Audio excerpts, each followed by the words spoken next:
Assalamualaikum warahmatullahi wabarakatuh. Alhamdulillah, terima kasih Pak Sugi, terima kasih Kiai Didin dan para orang-orang tua. Alhamdulillah, mudah-mudahan kita nggak kehilangan belief ya, nggak kehilangan keyakinan. Saya sering bilang sama teman-teman, no matter how, no matter what, if you believe, insya Allah lah, insya Allah. Makanya Pak Sugi, dakwah saya sebenarnya ngajarin keyakinan aja sih sebenarnya. Apapun temanya, ujungnya tuh di keyakinan. Sering saya tanya sama ibu-ibu, punya siapa ya pasar? Punya yang dagang katanya. Bukan, pasar itu punya Allah. Yakin nggak? Gitu. Terus ketika mereka bilang, yakin Pak Ustaz. Oke, Tuhannya siapa nih? Duit apa Allah nih? Bingung dia. Karena udah tahu arahnya kemana gitu. Dibilang Allah dia butuh duit, dibilang duit, ya Allah nggak ada duanya gitu. Udah saya bilang Tuhan kita itu Allah. Kita sepakati dulu nih saya bilang. Ayo ikutin saya. Walillahi mulkus samawati wal ardh wa ilallahi turja'ul umur. Semua yang ada di langit dan bumi itu punya Allah. Termasuk nanti pasar punya Allah. Yakin nggak pasar punya Allah? Yakin. Oke, kalau yakin, pergi kita ke pasar. Nggak usah bawa duit. Nggak usah bawa dompet, nggak usah bawa kartu ATM, kartu kredit, nggak usah bawa handphone. Udah jalan aja. Yang penting kita minta sama Allah. Sebelum kita datang, kita minta dong. Kalau main datang-datang aja lo nyolong. Minta dulu. Sebelum ke pasar, begitu saya bilang sama ibu-ibu kayak. Saya bilang sebelum ke pasar, duha dulu lah. Minta dulu. Tulis tuh, apa yang mau dibelanjain tulis.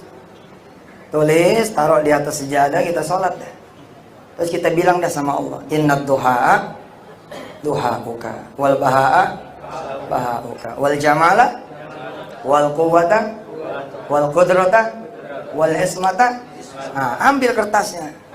Wa inad daginga daginguka, wa inna ikana ikanuka, wa inna sayura sayuruka, wa inna cabeya tomata bawanga cabeuka tomatuka bawanguka. Semuanya milik Allah, tinggal minta doang. Segitunya kita dorong soal beli. Sedikit yang mau jalan ke pasar nggak bawa duit, sedikit. Rata-rata mereka ada barrier. Nah, kelihatannya umat ini lagi persoalan di masalah beli di semua sektor gitu. Makanya saya ya asikin aja tuh di dunia belief itu. Temanya apa kita pokoknya soal beli, soal sedekah misalkan. Ujung-ujungnya iman lagi. Saya ceramah di TV, saya bilang, ini hari apa nih? Selasa. Ya udah, siapa orang yang Selasa malam ini keluar dari rumahnya pergi, terus dia sedekah apa yang dia punya, insya Allah Selasa besok ketemu saya lagi udah diganti sama Allah 10 kali lipat. Gitu saya bilang. Ini zaman dulu nih, tahun-tahun 2007. Sekarang udah agak kurang berani juga nih ngomongin. Habis sekarang dikomongin di Facebook. Pengen tuh kayak Tuhan aja katanya. Gitu. Padahal ini soal belief gitu. Ini soal belief, nggak usah kita bicara Muslim. If you believe, nggak usah bicara orang yang punya Tuhan itu loh. Orang yang nggak punya Tuhan aja asal dia percaya. Bisa jadi gitu loh. Kenapa kita yang punya iman enggak? Seru nih tentang belief ini. Ada tiba-tiba jemaah depan TV gitu ya, tukang nasi itu waktu itu pasang suami istri. Kelak di kemudian hari saya kenal namanya Syafi'i. Rupanya dihadirkan sama Allah belief itu. Jadi dia nabung dari 2006 awal, ini ada kaitan sama Basnas nih. Karena ada ketua kita ya sini, ada guru kita, nyenggol-nyenggol dikit soal sedekah, zakat. Dari tahun 2006 awal nih orang Syafi'i ini udah nabung tuh buat kontrakan. Di dalam kontrakan dia itu ada warung. Desember habis 1.400.000. kumpul-kumpul duit selama setahun ada 1 juta, oke. Nah di Desember 2006 dia datang ke yang punya kontrakan, maaf nih, saya cuma punya 1 juta. Tapi sama yang punya kontrakan bilang nggak bisa, 1,4. Pegang dulu, nanti saya penuhin sisanya. Nggak. Nanti saya kasih waktu 2 bulan. Februari aja Anda bayar, akhir Februari Anda bayar. Nanti kepake duitnya, jangan kamu pakai. Pokoknya kamu cari data 400, nanti akhir Februari kemari. Nggak apa-apa kok, bayarnya nanti aja akhir Februari. Nah itulah, Januari 2007 awal ketemu saya di TV. Lalu kasih matematika, siapa orang ngasih 1 jadi 10. Ini orang berdua mikir nih, dia nyenggol bininya nih. Dengar Ustadz Yusuf tuh, dengar. Berarti kalau kita ngasih 1 juta, kita bakal punya duit 8,6 juta. Tahu nggak 8,6? Dikurangin 1,4. Alhamdulillah bininya nggak percaya. Kata bininya, kita ini nyari setahun 1 juta kok. Masa iya seminggu jadi 10 juta, dari mana hitungannya? Nah, keimanannya Syafi'i kemudian melit dia, memimpin dia. Kalau kita nggak percaya mereka bakal menang, sebenarnya nggak akan menang juga. Masalahnya kita percaya nih mereka menang. Kayaknya kita kalah, kalah udah gitu loh. Beliefnya dulu dah, langkah nomor 17 kali deh. Beliefnya dulu deh gitu. Insya Allah dah, begitu aja udah ngomongnya. Ini Syafi'i ini ya, dia bilang sama istrinya, ayah percaya, abah percaya, pokoknya minggu depan kita bakal punya duit 8,6 juta. Jadi sedekah 1 juta dikali 10 juta, kurang kontrakan 1,4, jadi 8,6 sisanya. Sebagai istri, samina wa ta'na. Kata istrinya ini 2007 awal nih, terserah abah deh, kita nggak ikut. Pokoknya tanggung jawab kalau sampai nggak diganti. Kita cuma punya waktu 2 bulan. Alhamdulillah, saya waktu itu acaranya cuma hari Selasa. Selasa malam dieksekusi itu duit 1 juta. Bang, habis itu. Selasa Reboknya ditungguin. Mana nih yang ngasih 10 juta? Kemis nggak datang tuh Allah. Jumat nggak datang, Sabtu, Minggu, Senin nggak datang. Datang tuh saya yang muncul hari Selasa. Assalamualaikum warahmatullahi wabarakatuh. Dalam keadaan duit belum diganti. Syafi'i itu kemudian jadi teman saya tuh orang. Cerita, Ustadz tahu nggak? Waktu Ustadz muncul hari Selasa, bini aneh cemberut. Apa kata bini aneh? Ustadz Abah tuh. Gara-gara dia tuh duit kita 1 juta hilang. Ini udah seminggu nih. Mana 10 juta? Tapi Syafi'i memelihara beliefnya itu. Kata Syafi'i, Allah tahu kali kita butuhnya akhir Februari. Allah tahu kali kalau kita butuhnya akhir Februari. Udah sih, tungguin aja. Ya namanya istri barangkali gitu ya, lain pikiran dengan orang laki, mikirin terus. Akhirnya minggu kedua jadi minggu ketiga, minggu ketiga jadi minggu keempat, Januari pindah jadi Februari. Ada apa tuh di Februari? Ada deadline. Deadline tuh akhir Februari, kalau nggak bayar begitu, Pak Zainul Bahar Nur nih, kalau nggak bayar maka dia akan diusir. Setengah mati Syafi'i bilang sama istrinya, Abah percaya sama Allah, nggak mungkin Allah itu bohong. Tapi kata istrinya, ini udah bulan kelima, udah minggu kelima, naik lagi minggu ke-6, naik lagi minggu ke-7. Nah di minggu ke-7 istrinya bilang, ya udah sekarang begini aja, kita datang ke rumah bapak saya, kita pinjam duit sama dia. Kata Syafi'i, nggak mau. Saya harusnya ngasih duit, masa minjem duit? Syafi'i cerita sama saya di 2008. Tadi tahun berapa tuh? 2007. 2008 Syafi'i cerita sama saya di Bandara Juanda, Surabaya, April tahun 2008. Dia ngundang saya ngeresmiin pabriknya yang dia bangun, ya. Dia dapat proyek 38 miliar, terus dia bangun pabrik, mungkin perusahaan catering ke-6 terbesar saat itu. Bisa di list perusahaannya, bisa dilihat di internet. Beliau ini bangun kawasan pabrik 12 miliar rupiah. Jadi tanah sama bangunan itu 12 miliar. Dia utus wartawan Surabaya Post untuk nyari rumah saya. Di Desember 2008 ketemu rumah saya dan wartawan itu cerita kepada saya. Akhirnya saya bilang, kata Syafi'i, kalau Ustadz tidak mau meresmikan, maka pabrik ini tidak akan dibuka. Pokoknya Ustadz yang harus meresmikan. Saya bilang, iya insya Allah saya datang. Nah bulan April itu lah saya ketemu sama Syafi'i di Bandara Juanda Surabaya. Berarti udah beda kan? Udah ceritanya udah lain, udah saya bocorin dulu tuh. Apa kata Syafi'i? Ustadz, sebenarnya saya tuh kenapa nggak mau ke mertua saya? Karena saya takut. Karena saya takut ditanya. Emangnya kamu nggak punya duit begitu? Saya mau jagain Ustadz nih. Caranya adalah saya nggak mau datang ke mertua. Takutnya ditanya, emang kamu nggak punya duit? Kamu nggak kerja? Kamu nggak usaha? Usaha apa? Kerja. Kemarin ada duit. Terus kenapa? Sekarang nggak ada duit. Kenapa? Ya itu disedekain. Sedekain ke siapa? Ke orang miskin, orang susah. Ustadz Yusuf, kata Syafi'i, bapak saya itu sopir, gajinya 600.000. Kebayang nggak kalau tahu mantunya sedekah 1 juta? Sedangkan dia mertuanya ini sopir, gaji 600.000.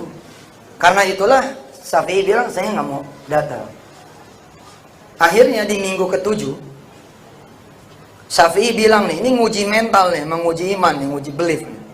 Syafi'i bilang nih sama istrinya, daripada kita ngomongin kontrakan melulu, duitnya juga nggak ada, mending kita cari rumah. Rumah siapa di sini yang mau dijual, itu aja kita beli. Jadi kalau nanti kita diusir dari kontrakan kita pindah ke rumah yang kita beli. Pak, ini emang rada-rada ini. Tapi ngomongnya seperti ini. Istrinya ketika sudah menjadi kawan saya, bicara juga sama saya.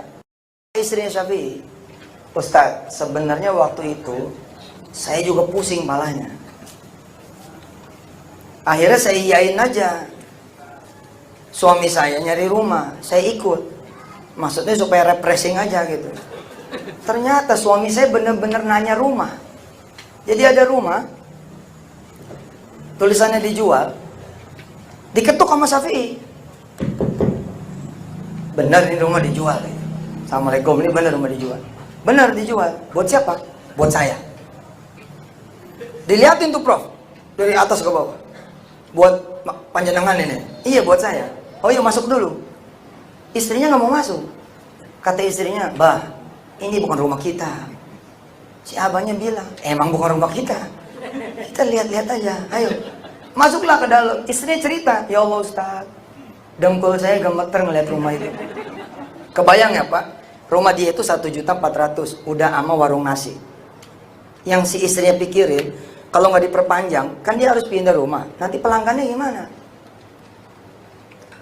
Nah, dalam keadaan dia punya kontrakan 1,4, tiba-tiba dia ngeliat rumah nih seharga sekian ratus juta rupiah, gemeter lah. Si suami buka omongan, ini rumah dijual berapa? Yang punya rumah bilang 700 juta. Dengar 700 juta, istrinya langsung bangun. Ayo mbak pulang. Kan ditahan sama si suami. Apa kata si suami? Ini maksudnya gini ya, dalam memutuskan sesuatu, dalam menargetkan sesuatu, emang harus yang beyond. Kalau nggak beyond mah ngapain dirumusin? Kira-kira begitu. Kalau nanti teman-teman ngerumusin sesuatu gitu ya. Sekarang saya udah nggak main lagi miliaran, malas gitu. Pengennya triliun gitu. Pokoknya jeder gitu. Mau nyampe kayak nggak nyampe kayak ngomong aja dulu gitu. Ntar udah nyampe gitu insya Allah gitu. Jadi Pak Helmi ya kalau saya diajak ngomong ratusan juta malas gitu sekarang. Oh, udahlah yang triliunnya kita ngomong. Ya, encourage ourselves gitu loh. Oke, motivate yourself. Hajar. Syafi'i bilang begini Pak, nggak bisa kurang tuh rumah. Ditanya nih sama yang punya rumah. Ini orang Sidoarjo. Ada Lapindo di sana dengan segala cerita cintanya. Cerita ini berasal dari sana Pak. Kata yang punya rumah, nawar berapa? Kata Madura nih yang satu Syafi'i, Kalau 500 gimana? Oh, istrinya ngeliatin. 1,4-nya lagi nyari duit 1,4. Lagi nyari 1,4 kok gitu. Saya tuh ya kalau lagi rapat sama Darul Quran, ketika Darul Quran nurunin targetnya, saya tambahin tuh. Beneran saya bilang. Kalau Sani CS bilang begini, kita rada berat ya Ustadz, kalau kita harus 10 rumah sakit tahun ini. Saya bilang kalau begitu kita 100 rumah sakit, 100 kota. Nah karena udah apal, kalau saya udah bilang A, males tuh teman-teman. Karena kalau dikoreksi nanti jadi naik targetnya. Syafi'i hebat sekali, kata Syafi'i. 500 gimana? Istrinya ngeliatin. Ketika yang punya rumah bilang, gak bisa. Alhamdulillah. Istrinya bilang, Alhamdulillah. Syafi'i ngomong lagi. Kalau 600 gimana? Oh no. Istrinya berdoa istri. Ya Allah, nggak apa-apa deh, nggak dibayar tuh sedekah nggak apa-apa. Yang penting suami saya sehatin, ya. Kembaliin. Syafi'i nanya kalau 600 bagaimana? Ini saya bukan sekedar cerita tentang sedekah ya, tapi cerita tentang beli. Jangan sampai kita kehilangan beli gara-gara faktanya kita kalah, faktanya kita rugi, faktanya kita belum berhasil, faktanya kita belum bisa, faktanya kita belum mampu. Nggak ada urusan. Demi Allah nggak ada urusan. Nggak ada urusan. Urusan kita sama Kholik udah, sama dia aja udah. Pokoknya selama kita gantungin sama dia, udah nggak ada cerita. Insya Allah. Persoalan tinggal satu aja. Percaya nggak gitu? Kul aminu bihi aula tu'minu. Ibu bapak yang dirahmati Allah, insya Allah cerita ini akan berakhir jam 11, jadi nggak usah lagi. Tenang aja. Syafi'i ketika nawar 600, si istri berharap nggak dikasih Pak. Tapi yang punya rumah bilang, boleh. Kalau 600 boleh. Kapan bapak mau kemari ngasih DP? Kata Madura yang satu nih, oh enggak pakai DP, cash. Cash Pak. Kapan? Nanti 2 bulan lagi saya kemari. Ya sudah kalau gitu perlu nomor rekening saya. Oh enggak pakai rekening, cash. Ya sudah boleh saya minta nomor bapak handphone. Oh enggak ada handphone. Pokoknya saya kemari lagi 2 bulan. Saya akan kemari lagi 2 bulan. Berarti dia akan datang Februari, Maret, April 2007 dia bakal datang. Di depan rumah orang ini Pak, Syafi'i habis dicubit sama istrinya. Yang benar ngomong. 1,4 2 bulan nggak dapet. Janjiin orang 600 lagi. Gitu. Di sini Pak, saya sendiri kurang soal beliefnya. Saya belajar dari Syafi'i. Apa kata Syafi'i sama istrinya? Kita dijanjiin sama Allah lewat Ustadz Yusuf Mansur 10 kali lipat seminggu. Ini udah 7 minggu. Kalau nanti Allah bayar di minggu ke-8 10 kali lipat juga, jangan mau.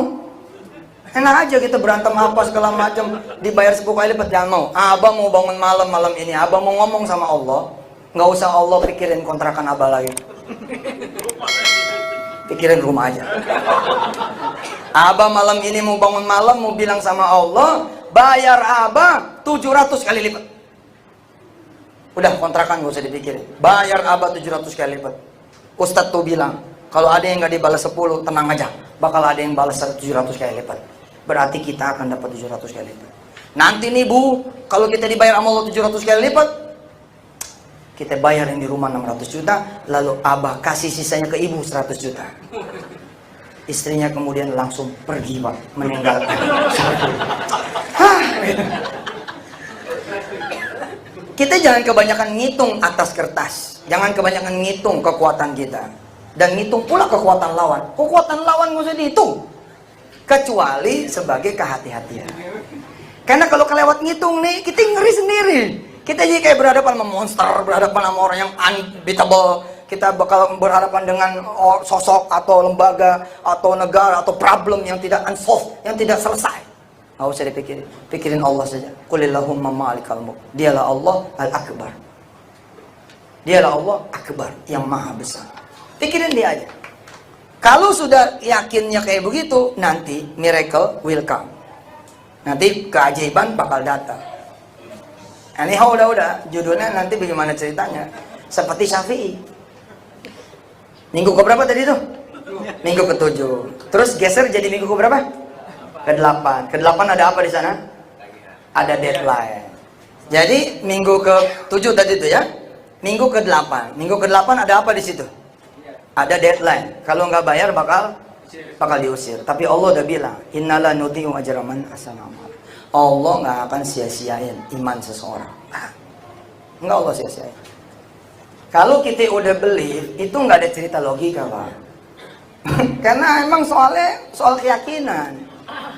Kalau soal keyakinan ini, udah ada logika mah nggak usah dimainin. Makanya saya bilang ya, kalau kita udah bilang problem ini susah, kita udah hitung, kita nggak bakal mampu. Makanya jangan dihitung pakai otak lu udah. Kalau dihitungnya pakai otak lo nih, nanti udah nggak bisa, dia bakal unsolved, nggak bakal bisa selesai. Dikira pakai keyakinan aja, sehingga keyakinan kita itu will invite the miracle, akan mengundang miracle seperti Syafi'i. Oh, Syafi'i keren banget, Pak. Akhirnya di minggu ke-8 itu, atau di deadline akhir Februari, alhamdulillah, keajaiban datang, miracle came. Miracle itu datang ke dia. Alhamdulillah, di hari itu, malam itu, Syafi'i diusir.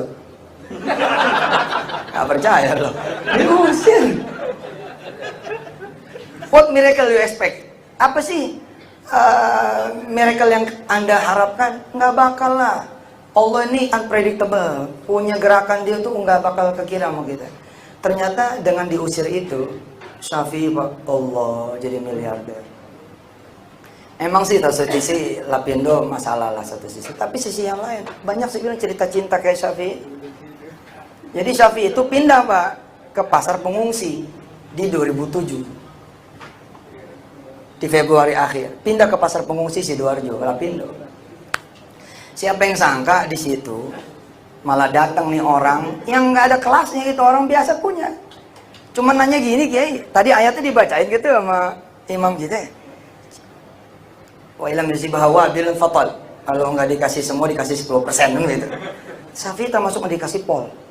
Jadi ada orang kecil datang ke dia, Pak, mau nanganin catering buat pengungsi nggak? Saat itu masih ditanggung tuh. Mau, duitnya gimana? Oh, cash duitnya di depan. Oh ya boleh lah.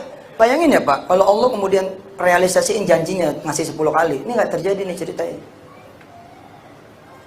Nggak bakal dapet nih cerita ini. Tapi Allah tahan tuh, supaya Allah ngasih 700-an. Syafi'i singkat cerita dapat order. Tanggal 14 Juni 2008 kami bikin Majelis Duha Nasional. Simpul-simpul seluruh Jakarta, hari ini ada 8.800 titik. Hari ini Mas Andi, ini berkantung juga karena beliau yang nginjak pertama jadi pembina upacara pertama. Sekarang udah 8.800 titik Majelis Duha Nasional. Waktu itu ada 3.500 jamaah Jabodetabek yang kita undang untuk meresmikan Majelis Duha Nasional. Syafi'i jadi bintang kehormatan. Syafi'i cerita sama jamaah, Pak Ustadz dan teman-teman, kata dia gitu, saya nanya, emang berapa pengungsi sih yang harus saya kasih makan? Gitu. Orang ini bilang 6.000 pengungsi, 6.000 orang. Syafi'i bilang, ini dengar 6.000 aja saya udah goyang, Ustaz. Ini warung, kalau tadinya warung 1,4 juta, sekarang warung tenda malah ini 6.000. Belum goyangnya, ditambahin yang main ngasih kontrak 3 kali makan Syafi'i, pagi, siang, malam, 18.000 bungkus. Syafi'i di depan kami Kiai ngomong begini, Pak Ustadz dan jamaah, saya langsung pusing kepala saya. Ini mikir nyari karet gelangnya di mana? 18.000. 2 bulan berlangsung order itu, cash on hand di tangan dia 1 miliar. 1 miliar. Allah kari. Lewat tuh 700 juta. Lewat. Dan dia buktiin omongan dia. Dia datang tuh pakai tentengan duit tuh. Gabrukin duit 600 juta. Ceder. Kan dia bilang tuh. Ketika ditanya mau rekening saya, oh enggak, cash. Mana nomor handphone? Oh enggak ada handphone. Pokoknya ini orang mau beli rumah 700 juta tapi nggak ada handphone, gimana coba? Pokoknya saya akan datang gitu. Kalimat pokoknya itu luar biasa loh. Saya alhamdulillah takdirin jadi orang Betawi yang ngomongnya pokoknya aja. Pokoknya udah pokoknya itu udah selesai dah udah. Pokoknya udah itu udah. Insya Allah tuh. Syafi'i luar biasa. Dibuktiin tuh dia 600 juta hajar ceder. 100 juta dikasih bininya dan dia ingetin janji mereka berdua. Apa janji mereka berdua? Kita minta cuma 700. Yang 300 ini nggak kita minta. Jadi dibalikin tuh Kiai. Jadi sapi, jadi penerangan, jadi jalan, jadi yang lain-lain. Akhirnya di November 2007 dia dapat kontrak catering sampai ke offshore, nilainya 38 miliar rupiah. Dan diselesaikan semua sama yang ngasih kontrak, disambungin ke bank, dibangunin kemudian gedung, dan warna gedungnya unbelievable, same color sama kita punya building di Darul Quran, biru orange gitu, kayak Belanda punya gitu. Begitu si Syafi'i datang ke pesantren, langsung sujud dia ngelihat warna pesantren sama. Oh, sama aja. Miracle, Pak. Bicara apa lagi saya? Bicara sholawat, miracle. Saya ke Amerika. Begitu ke Amerika saya mikir, di pesawat tuh saya nanya sama istri saya, "Mah, ini Allah ada nggak ya di Amerika ya?" Itu. Istri saya bilang, "Ada lah." Bukan, maksudnya begini loh, saya kan kalau bicara tentang keajaiban. Baca sholawat, jalan lo ke Carrefour, ambil aja barang, nggak perlu beli. Pokoknya insya Allah, wa inna Carrefouruka. Semua Carrefour punya engkau ya Allah. Hah? Bicaranya keajaiban gitu loh. Ketika saya ke Amerika kan semua teratur gitu ya. Kayaknya nggak mungkin nih. Tapi Pak, baru turun mendarat di New York saja, testimoni udah di mana-mana. Saya bilang sama jamaah, wa inna mobiluka loh. Semua mobil tuh punya Allah loh. Jalan aja ke showroom, mau kena, lu sholat di sana. Lu minta sama Allah, tunjuk aja mobil yang mana, terus gue dianterin. Di Indonesia Pak, belum tentu ada yang ngelakuin cara ini. Walaupun ada satu ibu yang ngelakuin. Ada satu ibu yang ngelakuin. Dia datang ke showroom, Assalamualaikum, Waalaikumsalam. Ibu mau mobil yang mana? Oh, saya mau mobil Kijang warna putih. Ayo kita lihat. Begitu lihat, kata si ibu apa? Kiblat kemana ya? Pening loh. Kok nanya kiblat, Bu? Iya, saya mau sholat. Oh, sholat di musola? Oh, enggak. Kata Ustadz Yusuf harus di TKP. Maksudnya gimana nih? Kata Ustadz Yusuf, sholatin aja nih mobil. Nanti insya Allah dapat. Oh, gitu ya. Ngobrol-ngobrol, akhirnya dia lolosin. Ya sudah, kiblat ke sana. Silakan sholat. Sholat Pak, bener sholat. Sholat, apa segala macam. Terus dia panggil marketing. Tolong sini. Nah, marketing pada datang. Ada apa, Bu? Angkat tangan, aminin doa saya. Gitu. Ya Allah, saya pengen mobil Kijang putih ini, tapi nggak punya duit. Tolong, ya Allah. Ini si marketing malas gitu. Amin. Sabtu berikutnya datang lagi si ibu ini. Assalamualaikum, langsung aja Bu. Langsung sholat. Gitu. Ternyata di Amerika ada sahabat saya, sahabat kita semua. Ada namanya Arif. Udah saya naikin tuh di TV. Saya rekam Pak, sampai bercucur air mata saya saat itu. Saya bilang, gila bener. Kata si Arif begini, saya lagi jobless Ustaz. Dengar YouTube ente itu tentang si ibu Kijang putih itu. Aneh ketawa kepikal-pikal. API-nya begitu ya gitu. Tapi API-nya orangnya ada begitu. Kijangnya juga ada. Saya pernah tuh nge-tweet live BMW seri 7. Saya minta semua follower di Twitter ya itu. Saya bilang di Twitter tuh, saya bilang, oke, follow me, ikut saya. Kita akan ke Bintaro sektor 7, kita akan beli BMW seri 7 sama sholawat. Saya dibilang ilusionis, saya dibilang tukang sihir. Saya bilang, biarin aja, gue pengen ngasih tahu orang, ini wa inna BMW ya, BMW bukan. Semua BMW ini punya Allah. Bahkan wa inna showroom-muka. Semua showroom ini punya Allah. Arif, dia bilang, saya jobless Ustaz. Aneh sadar 7 tahun aneh di Amerika nggak sholat. Aneh bilang, bodoh kali saya. Sama yang maha kaya kok saya tidak sholat. Hari itu saya nge-track sholat Ustaz. Dan saya datang ke Kamek apa gitu, showroom di di Amerika, di Washington DC. Saya datang Ustaz ke sana. Saya sholat di showroom. Gantian saya yang nanya, lu sholat di showroom? Iya Ustaz. Emang boleh di Amerika sholat showroom? Oh salah Ustaz, di Amerika justru lebih boleh lagi. Di mall aja boleh, kita sembarang aja udah boleh. Apa tuh? Apa Ustaz? Pokoknya kerjaan saya begitu aja. Saya minta sama Allah Camry warna merah tahun 2014. Sedan. Saya sholatin kira-kira 7 kali Sabtu, Pak Ustadz. Alhamdulillah. Ada teman saya udah jalanin Uber, terus dia telepon saya. Mau nggak jalanin mobil saya? Dia bilang, oke, mau. Sampai sini nggak amazing, Pak, biasa aja. Yang amazing adalah mobilnya Camry warna merah. Allah. Begitu datang, Camry warna merah. Oh, subhanallah. Cuman begitu dia STNK-nya 2012. Dia bilang sama saya balik ke showroom, Pak Ustadz. Saya bilang sama Allah, kan saya udah bilang 2014. Kenapa ini jadi 2012? Warna udah bener, tahun masih salah. Jadi saya mau pulangin. Saya sholat lagi, Pak Ustadz. 2 kali Sabtu, teman saya telepon lagi. Mobil yang kita kasih tolong bawa pulang, balikin. Kita ganti sama yang baru. Yang baru, Pak, Camry, sedan, warna merah, dan tahunnya 2014. It's all about belief, Pak. Ini soal kepemimpinan, nanti belief lagi, Pak. Tadi Pak Sandi di awal saya bicaranya bukan soal testimoni sedekah, testimoni enggak, soal belief. Nanti belief itu yang akan melit kita semua. Pemimpin yang kayak apa yang kemudian jadi akan muncul tergantung belief kita juga. Tergantung nih belief kita juga. Kita beliefnya nanti apa sih dia? Udah dia yang muncul. Kita pasti kalah aja udah. Mikirnya yang ini lagi. Orang media, kita mesti punya media juga. Ngapain cari yang begitu juga? Orang punya duit, kita mesti punya duit juga. Ngapain? Kita udah punya Allah. Wa qala lahum nabiyyuhum innallaha qad ba'atsa lakum taluta malika. Allah udah pernah loh ngangkat Talut jadi malik, jadi raja. Lalu orang pada nggak percaya.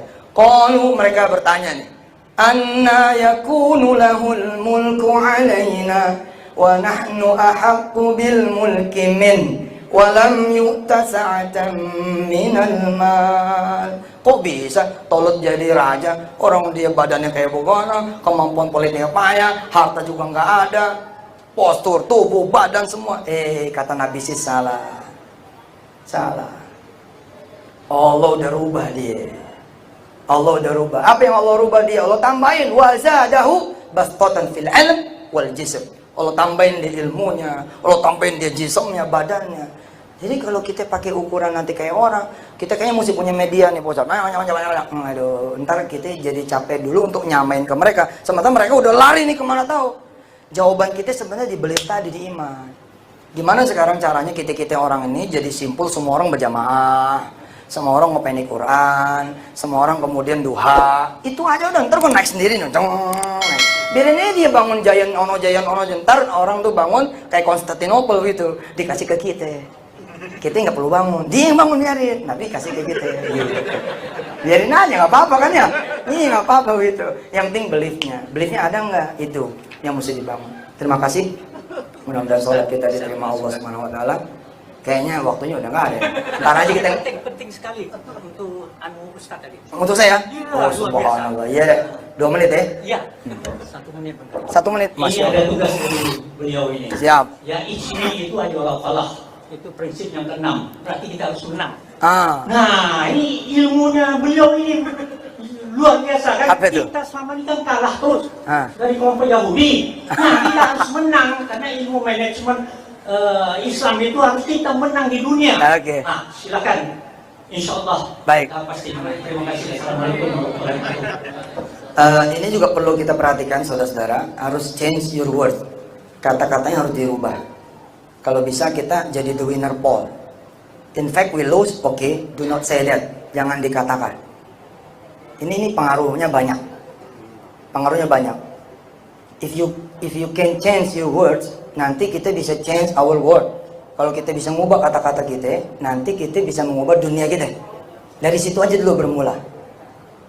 Dari situ aja kita bermula. Misalkan ada orang datang, Ustaz, saya ini di PHK, Ustaz. Padahal udah 10 tahun saya kerja.